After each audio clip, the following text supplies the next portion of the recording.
नमस्कार द्राक्ष बागायतदार मित्रांनो. द्राक्ष बागेत शेंडा किती पानावर मारायचा, आणखीन दुसरं इथे एक थोडक्यात पहिला पण सांगितलेली आणखीन एक गोष्ट तुम्हाला सांगतो. तर हे सरासरीपेक्षा जास्त शेंडा पुढे गेल्या तर हे सगळ्यात पहिल्यांदा काढून घ्यायचं. आणि राहिला विषय सपकेंचा, तर सपकेंच्या विषयी मला ज्या वेळेला बोलायचं आहे तर इथं तुम्हाला एक दाखवतो की सपकेन बाळी ही लांब आणि पेऱ्यातलं अंतर जास्त पडलंय.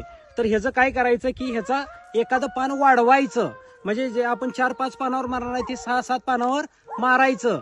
आणि ज्या ह्याचा पेऱ्यातलं अंतर शेंड्याचं हे कमी पडलेलं असतंय, ह्याचं अंतर हे ज्या वेळेला आपण सपकेन करणार आहे त्यावेळेला 4 ते 5 किंवा 5 ते 6 पानावर करायचं. आणि ह्याचं काय करायचं, एखादं पान वाढवायचं. म्हणजे काय होतंय की ही जी वाढीची अवस्था आहे हे पुढे निघून जात्या आणि हे बरोबर 5 ते 6 पानावर योग्य स्टेज सापडत्या. अशा पद्धतीने आपल्या बागेचं विरळणी आणि